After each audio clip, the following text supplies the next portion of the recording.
generation. Extreme genes, extreme genes. Dates in the Bible don't quite match the marriage certificate. Extreme genes, extreme genes.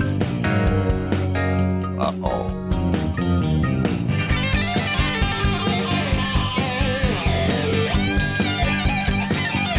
And welcome to Extreme Genes, America's family history show at extremegenes.com. I am Fisher, your radio root sleuth, on the program where we shake your family tree and watch the nuts fall out. It is great to have you along. We've got some great guests coming up today. First of all, coming up in about 10 minutes or so, we're going to talk to Debra Renard. She's with our great sponsor, Legacy Tree Genealogists. She's a genetic genealogist, and she's going to talk to us about an aspect of genetic genealogy that many of us, I would imagine, haven't used very often. And that's, how do you use that X chromosome thing? Where do you find out about it? What does that mean? Why could it be useful? Where can you see it? Well, Debra's got all the answers coming up. And then after her, later in the show, we're going to talk to a pair of ladies who got together over lunch one day last winter and decided, hey, it's time we start a new lineage society honoring our farmer ancestors. They've got over 900 members going so far. So you're going to want to hear what they have to say coming up later on in the show. And of course, we'll do Ask Us Anything at the back end as always. Hey, just a reminder, by the way, if you haven't signed up for our weekly Genie newsletter yet, that's the place to get my blog every week, plus links to current and past shows and to stories that you'll find fascinating as a genealogist. But right now, let's head out to Boston and David Allen Lambert, the chief genealogist of the New England Historic Genealogical Society and AmericanAncestors.org. Hello, David. Merry Christmas. Merry Christmas to you, too. And I'll tell you, those packages keep on arriving, and occasionally you get a fruitcake. Oh, What yeah. do you do with them? Yeah, what do you do with them? Well, I can tell you that Julie Ruttinger's family had no idea what to do with it in 1878 when Adelia Ford, her great-great-grandmother, died. So they put it under a glass cake dish, and there it sat. And 141 years later, it's still in the family. Oh, no. Uneaten. Yeah. From what year? 1878, Oh, my 141 years ago. But that's not all, because the oldest fruitcake was found in Egypt and is in a museum in Switzerland. That one is 4,170-odd years old. That might be a little dusty, but the 141-year-old, I'm sure, is in great edible shape. I'm sure if you get a chainsaw, you could probably dice it and slice it, yeah. Something like that. Well, you know, any way you cut it, DNA research is an amazing thing. And on extremegenes.com is a great story on Chris Long, who was in Reno, Nevada. Now, Chris has survived a serious illness, and his DNA was replaced by a donor's blood, and now his blood contains the DNA of the donor. Isn't that weird? Yeah. It's mixed with his own, but the DNA is present. And also the DNA taken from Chris's lips, his inner cheek of his mouth, his tongue, all come up with this genetic fingerprint. What happens if the person in Germany commits a crime? Would Chris be liable or vice versa? Yeah, if he'd done a DNA test, you never know. They put it up on GEDmatch and they go, he has escaped to America. Yeah, this could be an interesting story, too. And they were saying, what if the guy had kids? Would his kids be the biological children of the blood donor in Germany or his own? So they're really looking into this. They're saying it's not likely that would be the case, but it's kind of an overlap of DNA, and it's been many years. Well, I guess you could call that person in Germany his non-blood relative. Yes, exactly.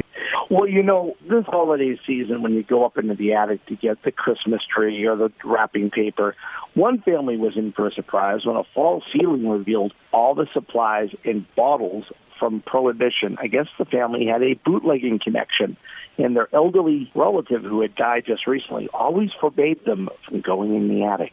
Yeah, and they found bottles and all this stuff for the bootlegging operation and the false ceiling, and nobody would have ever known. Nobody did know for many years in that family. Incredible. Well, you know, it's funny. Sometimes you find things that you don't want in your attic. Like, do you remember from the 60s, those silver Evergleam Christmas trees? Oh, yes. I had some neighbors who had those. We never had that. We never would have had anything like that. I've never seen one, though, in probably 40-some-odd years now. Well, they stopped making them in 1971, but the Washington Post had a very interesting article on the 60th anniversary of the Evergreens. Yeah, we don't have any in my family photos either. Thank goodness for that. Yeah. Well, one discovery recently for a family in Ridgefield, Connecticut, when they were adding onto their 1790s era home, was that they found a skeleton. And then when the archaeologists came in, they found 2 more.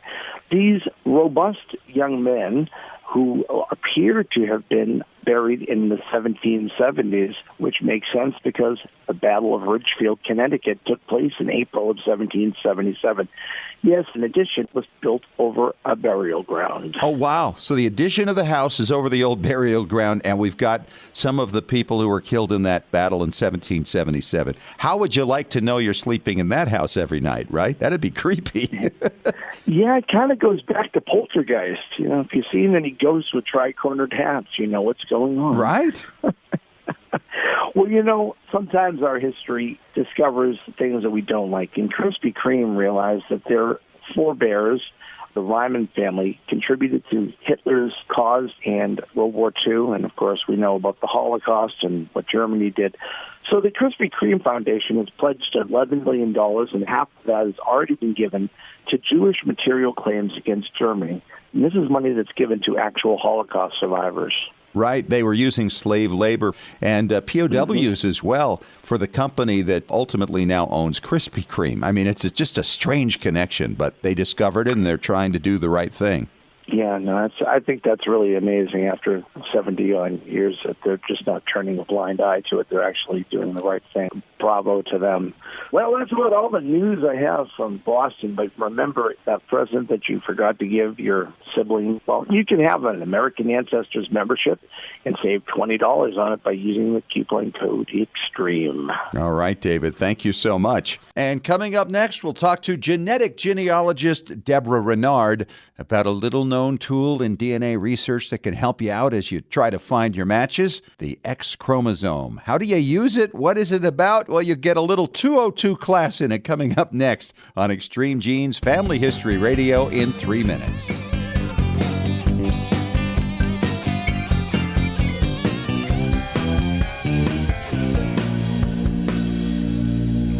Hey, Genies, time is running out, and if you're like me and always running behind on the gift gathering, you need to know about this. Memory Web. It's the photo organizer built by family historians for family historians. So if you have a family historian in your life and you want to find them the ideal gift, this is it. In fact, with Memory Web, you can share photos with tag details visible right on the photo, or you can send photos with all that information hidden as metadata. You can connect these pictures to interactive maps. So if you have a war veteran, you can show what parts of the world they served in. I mean, it's amazing the versatility that comes with Memory Web. And as an Extreme Genes listener, you get a 10% discount. Just go to memoryweb.me/extremegenes. Imagine preserving your digital archive up to 500,000 pictures. You can't find anything like it anywhere else. Bring your digital archive alive with Memory Web. memoryweb.me/extremegenes.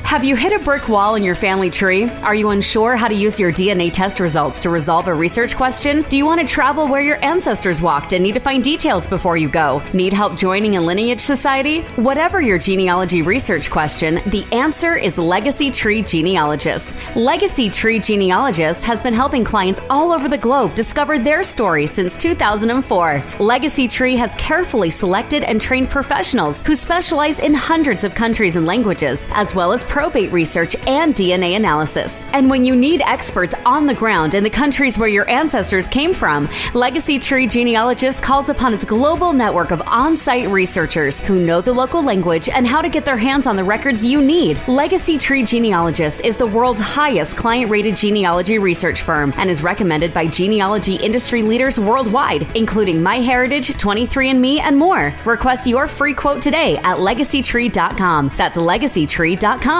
Thanks to technology, discovering your family's story is easier than ever. You can discover yours at Roots Tech, the world's largest family history conference. Register today for Roots Tech 2020.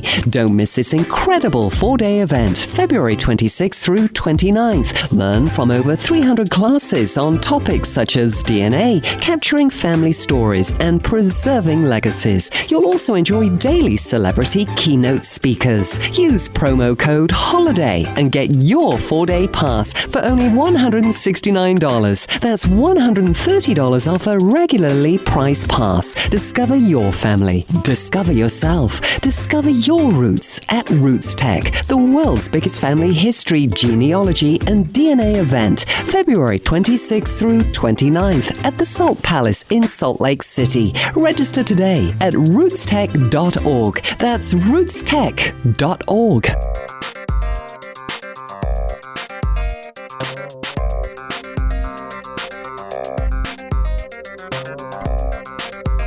And welcome back to America's Family History Show, Extreme Genes and ExtremeGenes.com. It is Fisher here, your radio root sleuth. Very pleased to be talking today to Debra Renard. She's from Louisville, Kentucky. She is a DNA specialist with Legacy Tree Genealogists, one of our great sponsors. And Deb, welcome to Extreme Genes. It's great to have you. Thank you, Scott. Glad to be here. You know, we get a lot of DNA specialists who come on the show, and I love the different aspects to this that people bring to it.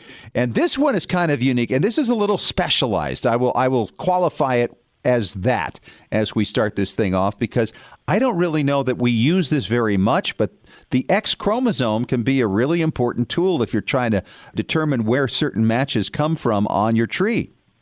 Absolutely. It's a very unique kind of DNA, has special inheritance that can really give us some great clues as to who our common ancestor is with a particular match. Right. Now, let's just talk about this a little bit, because I think DNA, first of all, for those who haven't done it yet or are just getting started in it, when we usually refer to that, we're talking about the autosomal DNA that is sold through Ancestry.com and all of the major DNA companies. X-DNA is a portion of this autosomal DNA that is passed down through daughters and to sons through their mothers. And this is quite different from mitochondrial DNA, right? It is absolutely. And to clarify, it's not really part of the autosomal DNA. We have 23 chromosomes, pairs of chromosomes, in the nucleus of most of our cells. And X-DNA and Y-DNA compose the 23rd pair. Mm-hmm. It's the first 22 pair that are the autosomes. Right. But you're not wrong, though, because we typically get results back, information back about our X-DNA along with the results of an autosomal test. They're all there together, but not every company provides you the X information. Ancestry does not. That's correct. It is Family Tree DNA and 23andMe, which provide us with information about our X-DNA. And for those occasions where you want to try to eliminate where certain aspects of a match are coming from, this is where it gets important. So how do you use it in your cases? Well, because of the special inheritance patterns that X-DNA has, it gives us the ability to eliminate certain lines of relationship. If we share X-DNA with a match, there are certain areas of our family tree chart that we know that X-DNA did not come from. Mm-hmm. Yeah, it just eliminates it because it can't come from dad. Well, it cannot come from dad if you're a male. Right. It does come from dad if you're a female. So males have one X chromosome from their mother, and they have one Y chromosome from their father. That's what makes them a male. Mm-hmm. Females, on the other hand, have two X chromosomes. They got one from their mother, but also they got their father's X chromosome, which he received from his mother. His mother. And so there are different patterns for women and for men. And I've actually seen these because they kind of map them out with a shading out of those that it can't come from, where that X line is. So it basically can eliminate what percent of possible ancestors as being the source of that shared X chromosome you might have with somebody you match with. Well, for a male, we can immediately eliminate his entire paternal half of his tree, because he did not receive any X from his father. He only received the Y from his father. Therefore, if he has an X match, we know that it has to be on his maternal side. And then there are certain areas of his maternal side that are eliminated as well. Now, for a female, we can eliminate the paternal half of her father's half. So Right. that translates to 1/4 of her Yeah, a tree. quarter, we can yeah. eliminate immediately. So the secret to this is, if you're looking at one of those charts, anywhere that you see two males in a row, that means that that area of ancestry back further from that point cannot be the source of X, because you'll never have X passed from one male to a son. So it is the ultimate elimination tool when it comes to DNA research, right? That's right. It's very, very handy for that, yes. So this is an extra thing you're going to get on places like you mentioned on Family Tree DNA, and GEDmatch does a great job with the X chromosome as well. They do indeed. GEDmatch is a third-party company in that they don't actually do DNA testing, but it's a site where people can upload their DNA results from testing companies and compare them to others who have tested either at that company or other companies directly. And they do have some tools available for evaluating and analyzing those xDNA results. So let's just talk for a minute to clarify for people who are a little confused about this, because we hear about men getting the X chromosome from their mom, but then we think about mitochondrial DNA. There's a similarity, but they're not the same. Absolutely. So a male's X chromosome comes from his mother only, but it can be from his mother's line and his mother's father's line, Right. whereas mitochondrial DNA is strictly matrilineal. And what we mean by that, it came from his mother, her mother before her mother before her, only that line, directly down that line of unbroken females to him. And then males, the other distinction from mitochondrial is that males do not pass on their mitochondrial DNA, Right. where they will pass on their xDNA to their daughters only. So the men get the Y chromosome and the mitochondrial. The women get the mitochondrial, but they don't get the Y. That's correct. They would get the X, and then, of course, everyone gets the autosomal. Yes. Wow. So as a researcher, how often would you say you use the X chromosome in your research? It's a pretty specialized case where we use it when we're having difficulty eliminating certain areas of someone's tree, as far as in an unknown birth family situation. If they have an X match, that can really help us with eliminating areas of connection with that ancestor. But most of the time nowadays, we can solve most cases using only the autosomal results. Yeah. It's pretty rare, really. I mean, the times that I've done it, I've never run across a case where I felt like I had to go in that direction. But it is a little bit more specialized, and there is education to be found online as well, right? Absolutely. There are some great blogs available which give information about this. Roberta Estes, for example, has several blogs about using the X chromosome. Kitty Cooper has some good writing about it. Blaine Bettinger as well. So it is available out there, yes. Yeah, so if you're really stuck on something and you're just going, man, where do I even begin? Which side is it coming from? And I guess that would have more to do if you don't know what your lines are. You're right. I would think anybody who's been adopted would look at this as a really helpful tool. Yes. Particularly. Now, for those who aren't adopted, where would be the times that this would be used the most, would you say? Well, if they have a match that they just can't quite figure out how they're connected to, and they've done testing at Family Tree DNA or 23andMe, then this could be the resource which makes the difference as far as being able to figure out that connection.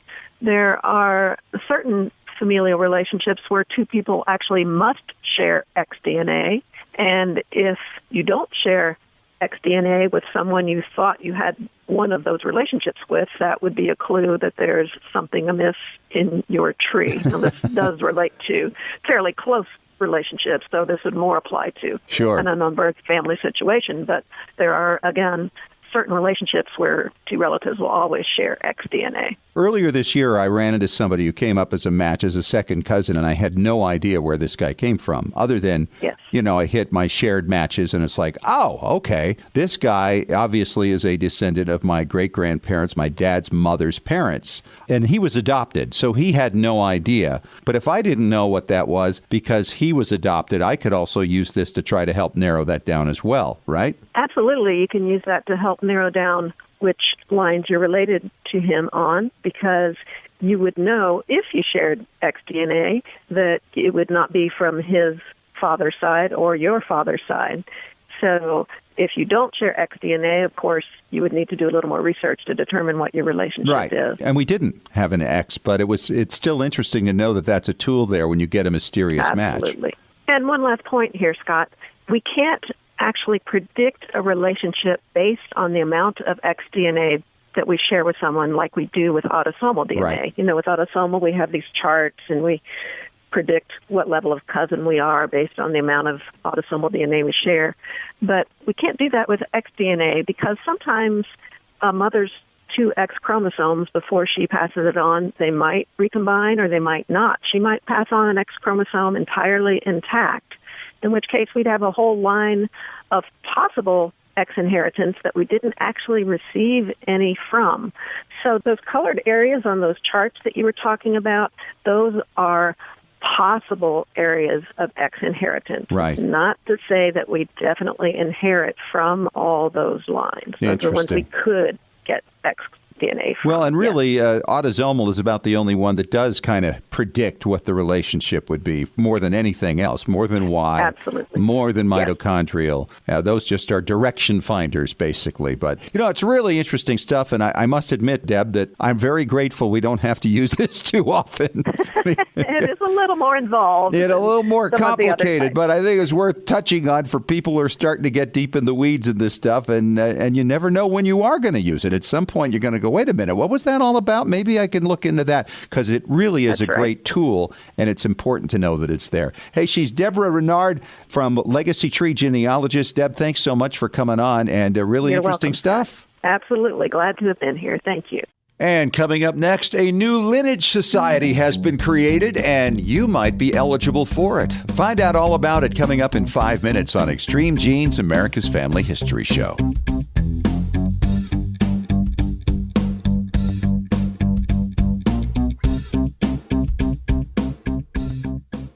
Looking for an easy way to show off your family history and share it with your family? Family Chartmasters offers beautiful custom pedigree art pieces and inexpensive family reunion draft charts in any design or size that fits your needs. With a free consultation at FamilyChartmasters.com, you can get started creating a new family masterpiece. Family Chartmasters has over 11 years of experience in creating and printing family charts. They can print any style genealogy chart from any genealogy file and can create exactly what you're looking for. You'll work with a specialized and talented consultant whose goal is to make you happy. Decorative charts make fantastic gifts for all occasions. And with Family Chartmasters' option of ordering duplicate charts at half price along with your original purchase at full price, you can afford to give a family heirloom to each member of your family. Contact Family Chartmasters today at FamilyChartmasters.com for your free consultation. Family Chartmasters will give the greatest care to your family history. Hey, Genies, it is Fisher here, and I hope you had a great holiday season. And now that the new year is here, you've got to make a New Year's resolution to get Memory Web. I got to tell you, I was playing with it with the family over the holidays and showing them all the things you can do with it. You can organize your photos by person or by album or by date or by location, and there's so many other ways you can do it too. And you can tag all your photos and save them permanently, and they're embedded inside the photos when they leave the app. And they've got easy-to-share albums with details with extended family. There's nothing like this on the market. This is a photo organizer that was created by family historians for family historians. Why, that's you and me. Do yourself a favor. Do me a favor. Check out these great sponsors of Extreme Genes and learn all about it. Just go to memoryweb.me/extremegenes. That's memoryweb.me/extremegenes. And make sure to visit their booth at Roots Tech coming up in Salt Lake City in February. Scientific studies have proven that youth who know even a little bit about their family history perform better academically and have a greater sense of personal confidence and stability. Genealogy is its own incredible superpower that arms our children with super strength. But how do you get your child or grandchild interested in studying their family history? That kind of stuff is just for grandmas, right? Not anymore. ZapTheGrandmaGap.com leaps the generation gap in a single bound. Author Janet Havorka provides you with useful and timely advice on helping the young people in your life become engaged in their own family history. Janet has an entire collection of books to inspire the young and the young at heart in fun, interactive ways. She also offers creative tips and advice on her blog and in her free weekly newsletter. Stop by ZapTheGrandmaGap.com today to sign up for Janet's free email newsletter with 52 weeks of easy tips, free downloads, and order your set of resource books and workbooks.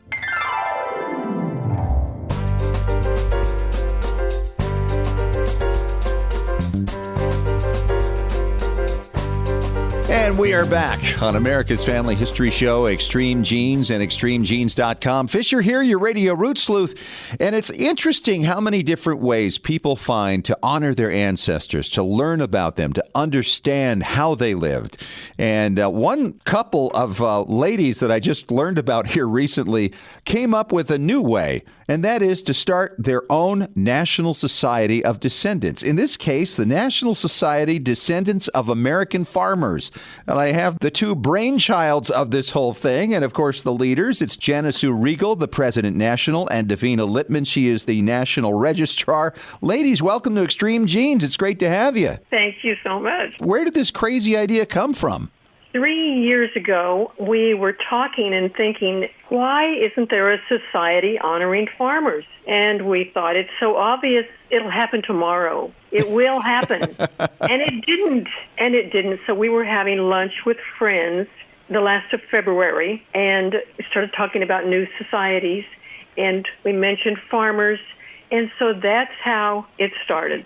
So this was just kind of a chat over lunch earlier this year, February.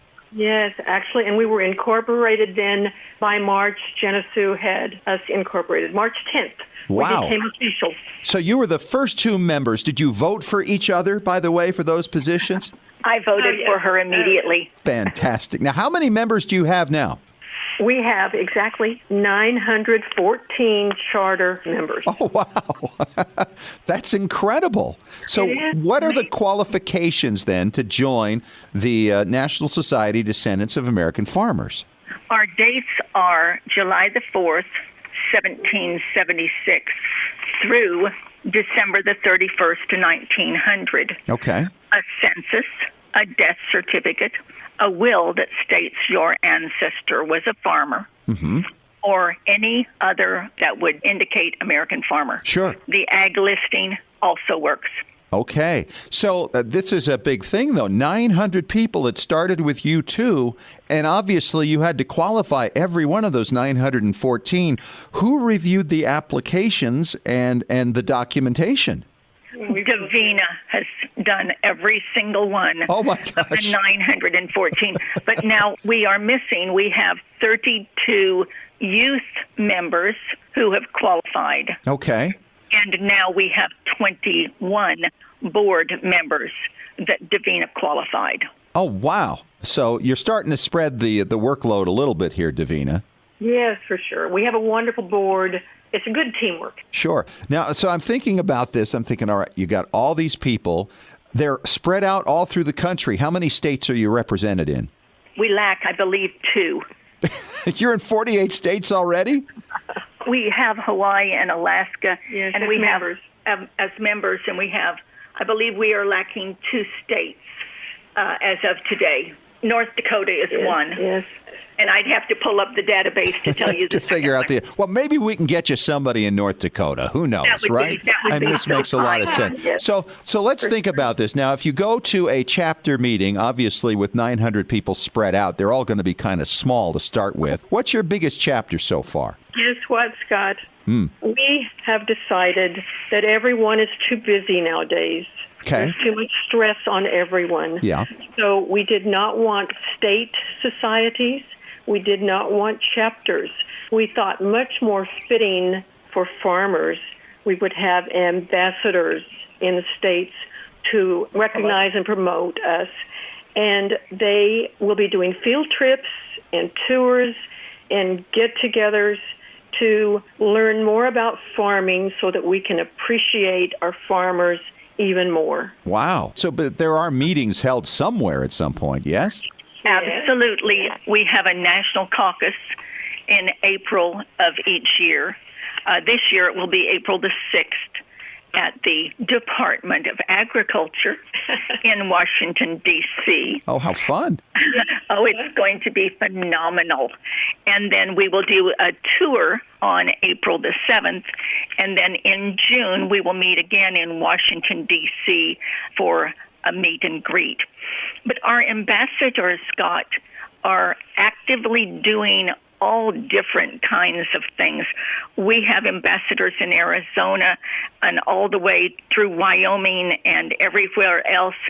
Our first field trip was to Green Acres Farm. I thought you'd like that. In Terrell, Texas. And we visited a Cooney pig farm. And you learned how pig farmers did their thing. Cooney pig farmers. Yes. Okay, I'm not familiar. There's a difference between regular pig farmers and coonies? Yes, these were going extinct, and several breeders in the United States decided they were valuable pigs and needed to be helped. And these pigs are a little bit like dogs. Dottie Durrett is our national organizing director and showed us how she has trained this pig that she calls Captain. And she takes Captain to the veterans' hospitals. And the veterans just adore Captain. And Captain knows how to roll over 3 times. He will pray. Captain, when she goes bang, Captain will drop dead. Oh, Captain's marvelous. But so are you collecting biographies on the various farmer ancestors as you go about this? We have photographs, and we also have biographies. We have a beautiful website. It's nsdoaf.com. We showcase our ancestors' photographs, and we are also obtaining for our records biographies of the ancestors. That's great. So over time, you're going to collect a huge amount of information. You know, that's the thing about farmers. They don't generally create a lot of news, but I would imagine that with the digitized newspapers and the like now, you can probably put together a lot more information than we've been able to in the past. this is true. And, you know, another thing we're finding out with our members, there's a great deal of love involved with this society. They truly love their ancestor farmers, and they say to us, thank you all the time for starting this society. So it's really a wonderful feeling. Have you ever figured out why it was that this hasn't happened sooner? No. I think that everyone was waiting for Davena to say, I'm going to do it. Well, that's a great start. Can you imagine where this is going to be, say, in just 2 years or 5 years or 10 years? That's what everyone says. Scott, I did want to tell you our application process. Yes. If you do not want to provide all of your proofs for each generation, linking generation to generation, then we do accept the Daughters of the American Revolution, the Sons of the American Revolution, the recognized societies. We accept their approved applications that are signed along with our short form for membership, but you still have to have the one page approved. And we have a lot of American farmers who have nothing to do with Lineage right now. Right. Well, you know, I've been looking through mine, and I'm thinking, I don't know that I have any. My mother's side was entirely Scandinavian, and my dad's side has some back. There might be one back there, but I'm not 100% sure. I'm going to have to see if I could do it. I will keep looking, ladies. I will. It's Davena Liepman. She's the National Registrar, and Janisue Rigel. She's the President National of the National Society of Descendants of American Farmers. Once again, the website is NSDOAF, National Society, Descendants of American Farmers.com. And you can find out all about it there if you have an interest. Ladies, thanks for coming on. It's been great talking to you. Thank you, Scott. Thank you, Scott. And by the way, their registration money goes to agricultural scholarships. Yeah. David returns in minutes as we move on to Ask Us Anything on Extreme Genes, America's Family History Show, in 3 minutes.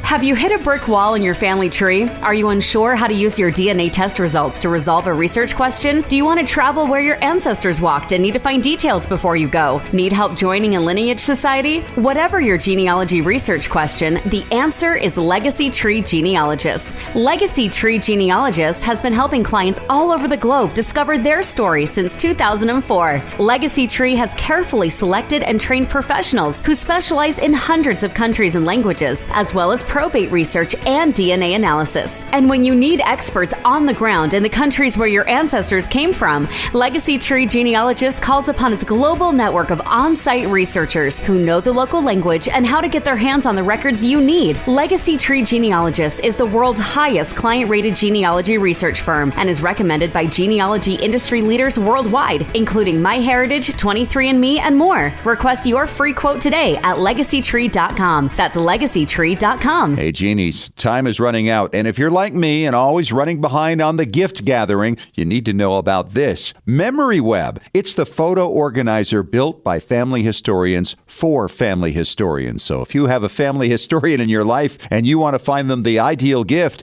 this is it. In fact, with MemoryWeb, you can share photos with tag details visible right on the photo, or you can send photos with all that information hidden as metadata. You can connect these pictures to interactive maps. So if you have a war veteran, you can show what parts of the world they served in. I mean, it's amazing the versatility that comes with MemoryWeb. And as an Extreme Genes listener, you get a 10% discount. Just go to memoryweb.me/extremegenes. Imagine preserving your digital archive up to 500,000 pictures. You can't find anything like it anywhere else. Bring your digital archive alive with MemoryWeb. memoryweb.me/extremegenes. Thanks to technology, discovering your family's story is easier than ever. You can discover yours at Roots Tech, the world's largest family history conference. Register today for Roots Tech 2020. Don't miss this incredible 4-day event, February 26th through 29th. Learn from over 300 classes on topics such as DNA,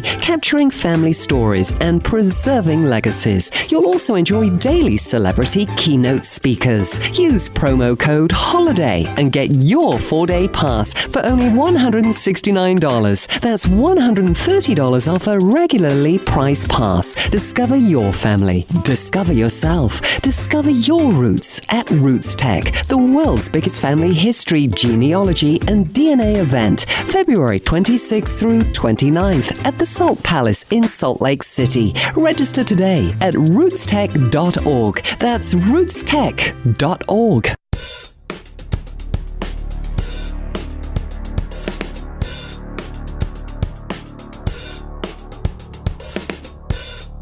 And we are back for Ask Us Anything on Extreme Genes, America's Family History Show, and extremegenes.com. David Allen Lambert is back from the New England Historic Genealogical Society to help me out here. Hello, David. Hey, how are you doing? Good. And here's our question. This is from Jan Simpson in Huntsville, Alabama. And Jan writes, I've heard that my great-uncle was in silent films in the teens and 20s.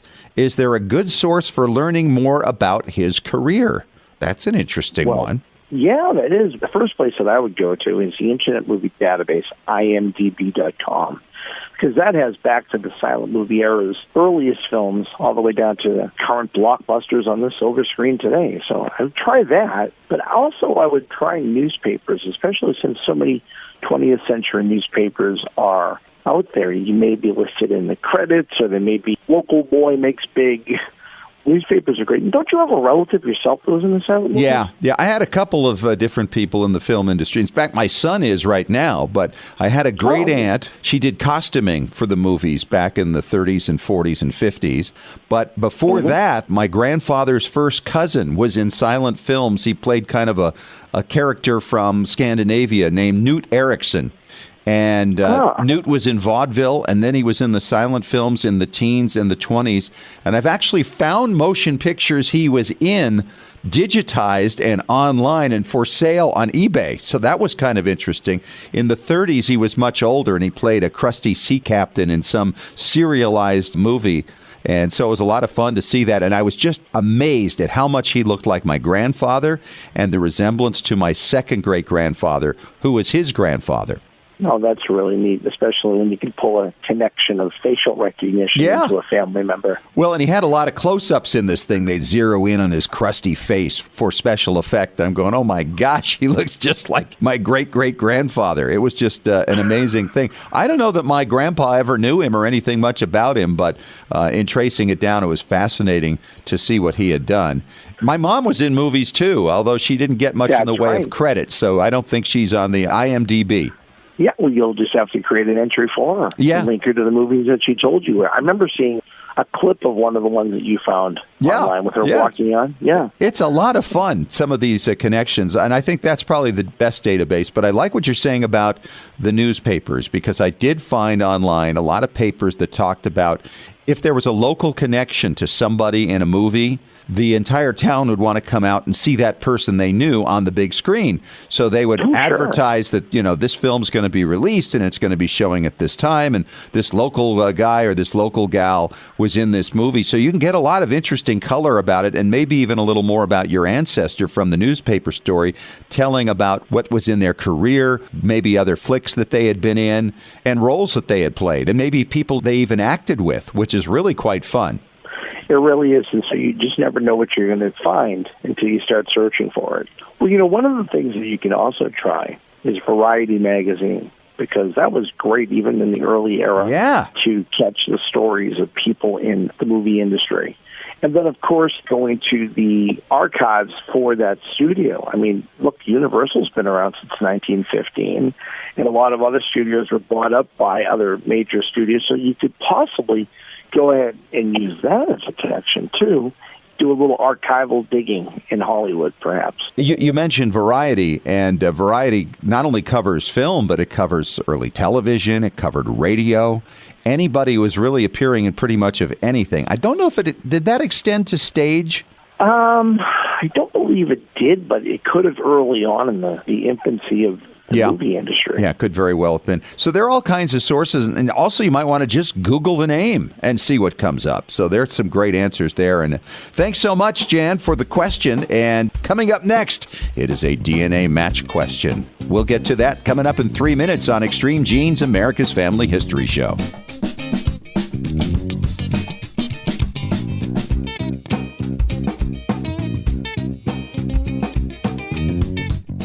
Looking for an easy way to show off your family history and share it with your family? Family Chartmasters offers beautiful custom pedigree art pieces and inexpensive family reunion draft charts in any design or size that fits your needs. With a free consultation at FamilyChartmasters.com, you can get started creating a new family masterpiece. Family Chartmasters has over 11 years of experience in creating and printing family charts. They can print any style genealogy chart from any genealogy file and can create exactly what you're looking for. You'll work with a specialized and talented consultant whose goal is to make you happy. Decorative charts make fantastic gifts for all occasions. And with Family Chartmasters' option of ordering duplicate charts at half price along with your original purchase at full price, you can afford to give a family heirloom to each member of your family. Contact Family Chartmasters today at FamilyChartmasters.com for your free consultation. Family Chartmasters will give the greatest care to your family history. When was the last time you heard your grandmother's voice or saw your family enjoying life back in the 1950s or 60s? If the reason is you haven't known what to do with your old recordings, videos, and films, here's your answer. The Multimedia Center in Salt Lake City. We brought in a video project to the Multimedia Center, and overnight they duplicated it to DVD so we could meet our deadline. The Multimedia Center, 2870 East, 3300 South, Salt Lake City. Open Monday through Friday, 10 to 6. Call 801-483-1717 or go to transferduplication.com. Genies, it's Fisher with exciting news. The Weekly Genie, the official newsletter of Extreme Genes, is here. It's your Monday morning briefing on what's happening in the world of genealogy and family history and on Extreme Genes. Get all the details of jaw-dropping stories of discovery and keep up with the latest techniques in family history research. Get to know more about your favorite Extreme Genes personalities. And it's free. Sign up for the Weekly Genie now at extremegenes.com or the Extreme Genes Facebook page. And when you do, you'll receive David Allen Lambert's top 10 tips for beginning genealogists from the chief genealogist of the New England Historic Genealogical Society. Sign up today for the Weekly Genie. Hey, Genies, it is Fisher here, and I hope you had a great holiday season. And now that the new year is here, you've got to make a New Year's resolution to get Memory Web. I got to tell you, I was playing with it with the family over the holidays and showing them all the things you can do with it. You know, you can organize your photos by person or by album or by date or by location, and there's so many other ways you can do it too. And you can tag all your photos and save them permanently, and they're embedded inside the photos when they leave the app. And they've got easy-to-share albums with details with extended family. There's nothing like this on the market. This is a photo organizer that was created by family historians for family historians. Why, that's you and me. Do yourself a favor. Do me a favor. Check out these great sponsors of Extreme Genes and learn all about it. Just go to memoryweb.me/extremegenes. That's memoryweb.me/extremegenes. And make sure to visit their booth at Roots Tech coming up in Salt Lake City in February.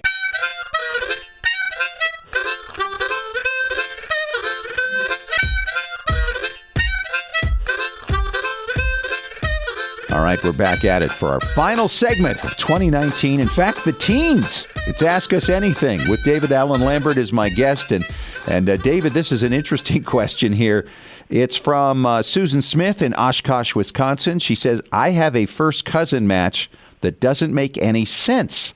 The match is 30 years younger than me. Is this for sure what the relationship must be? That's an interesting one. I have a lot to say about that, David. What say you? Well, I mean, the other thing you have to take into consideration is that relative you assume could also be like a second cousin once removed or a third cousin. Yeah, I mean, it's just different levels. You have to look at the amount of centimorgans in it. So it's not just one option. I mean, you've seen this yourself in many things that you've done for friends. Yeah, and I actually had this come up really recently. In fact, this past week, where there was two second cousins that are second cousins to each other, but there was a match to one second cousin that came in as a first cousin match. But that first cousin match didn't make any sense because that would have meant her grandparents from the West Coast would have parented together a child on the East Coast and given it up for adoption. And that didn't make any sense at all because that couple stayed together throughout their lives. They had many children. It just didn't fit. So if you go to Blaine Bettinger's Shared Centimorgan Project, you'll see a great chart there. And you will find, Susan, that the centimorgans for a first cousin is virtually identical to that of half aunt, half uncle, half niece, half nephew. So this might be your half niece or nephew match, meaning that one of their parents would be a half sibling to you. And that would mean that one of your parents had a child at some point down the line, which is very possible. You know, and these things are coming up all the time. So don't be too shocked if that is the case. One thing you might want to do is reach out to the match and ask if either of their parents happen to be adopted, because that would be a telltale sign right there that this might be the way the whole thing lays out. Well, DNA has just changed the industry of genealogy and how people had thought that was a family connection or assumed that was the parentage of somebody. And it really is the final equalizer, if you will. Yeah. But there is still that level of, is it a second cousin or is it a great uncle? Sure. I mean, there are other options. You really have to look at it. And so don't draw a conclusion. Always get a second opinion. Right. And you want to look at the age difference, as you did, which is what brought the question about in the first place. So you want to always do that, make sure that it's within the same generation or what that might be. So, yeah, that wouldn't make a lot of sense. It makes more sense this way, but we will see. You're going to have to dig into it a little bit more. So let us know what you find. We'll be very interested. You know, I just went through this recently, David, with somebody. I was trying to prove or disprove whether somebody was the grandmother of a friend of mine, and we tested somebody that was either going to come in as a half-uncle or as a first cousin once removed, and that result actually came in today. Exactly. It was a first cousin once removed. A 90-year-old gentleman agreed to do the test, which means his mother could not have been the grandmother of my friend. And since we were trying to narrow it down, we now know who my friend's grandmother is. So it worked out really well. It's great to use for elimination as well. Well, there you go. That's Ask Us Anything for this week. And of course, anytime you have a question, just email us at askusanything@extremegenes.com. That's it, David. Our final show of 2019 and the teens. We're going to take a holiday break for a couple of weeks, and we'll be back with some new guests to start out the new year, and really looking forward to that. David, Merry Christmas to you and your family, and have a great weekend. You as well, Fish. Well, there we go. A wrap on the show, a wrap on the week, the month, the year, in fact, the decade. And we're now 6.5 years into Extreme Genes, and I thank you sincerely so much for all the support since we started the show in 2013. On to a new decade coming up here real soon. Hey, if you haven't signed up for our weekly Genie newsletter yet, make sure you do that. You can sign up also to be a patron of the show, to support the show, and of course there are all kinds of great benefits that come along with being a Patron Club member. Just go to patreon.com/extremegenes. Talk to you soon, and remember, as far as everyone knows, we're a nice, normal family.